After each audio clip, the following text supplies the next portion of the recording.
Pemirsa, anggota DPRD Sulsel Rudi Pietergoni melakukan reses pertamanya di tahun 2023 di Jalan Andi Jemah, Bantabantaeng, Kecamatan Rapocini, Kota Makassar, Sulawesi Selatan.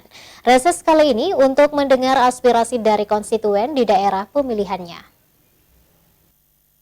Gemetaki. Bagaimana tidak, yang di depannya itu sangat dedengkutnya penyanyi di Sulawesi Selatan. Anggota DPRD Sulsel Rudi Pietergoni menggelar reses pertamanya di tahun 2023 di Jalan Andi Jemah, Bantabantaeng, Kecamatan Rapocini, Kota Makassar, Sulawesi Selatan.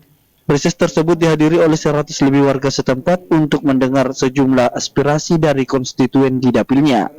Irwan, salah satu warga yang hadir dalam reses tersebut, memberikan usul kepada RPG terkait penanganan jalanan yang merupakan proyek nasional atau IPAL untuk bisa menyampaikan ke pemerintah pusat karena dampak pengerjaan IPAL justru merusak jalan yang ada di Makassar. Selain itu juga diharapkan adanya pengembangan sumber daya manusia agar bagaimana masyarakat setempat bisa mendapatkan lapangan pekerjaan. Mohon ini dipakinta juga sedikit ini pihak proyek kita yang ada di Jalan Singa. Saya beberapa kali juga kasih masuk mediasi untuk penyelesaiannya kayak gimana. Kedua, memicu juga anak-anak saling melempar-lempar sehingga kaca mobil yang terparkir bisa pecah. Dan saya lihat itu dengan mata kepala kejadian semua. Kendaraan pengguna jalan juga tergelincir karena menginjak batu-batu kerikil yang ada di Jalan Onta yang sudah lama ditinggalkan.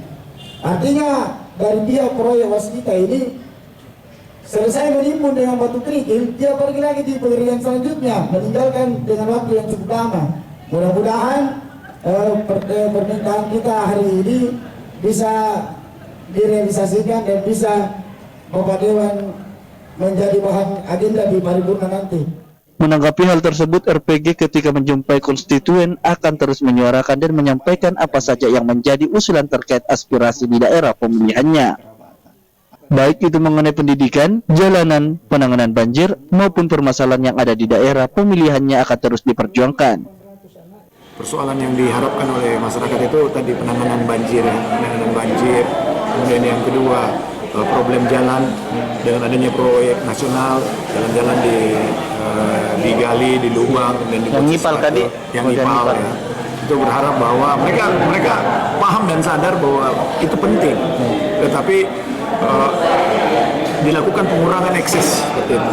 Dan ada kekhawatiran bahwa jalannya dibiarkan begitu. Tadi saya sudah sampaikan bahwa tidak seperti itu. Kemudian yang ketiga, persoalan rata-rata adalah persoalan sekolah. Jadi memang ruang kelas belajar seperti di Talo itu berharap SMA 17 ruang kelas belajarnya ditambah. Dan tadi juga di Bantabantaeng ini Pak Lurah Bantabantaeng langsung menyuarakan itu tadi bahwa Bantabantaeng dengan jumlah penduduk yang cukup besar ya, hampir 19.000 jiwa, kemudian wajib belajar itu ada 5.000 jiwa. Ini diharapkan ada perhatian untuk sekolah, apalagi ada aset pemerintah provinsi di Kelurahan Bantabantaeng gitu. Itu harapannya. Begitu juga SMP. Ya, karena kita lihat memang dengan sistem zonasi ini menjadi kendala di daerah-daerah tertentu. Reses tersebut juga dihadiri sejumlah perangkat daerah, baik pihak kepolisian, lurah maupun pihak lain. Ardi Jaho, Slebes TV.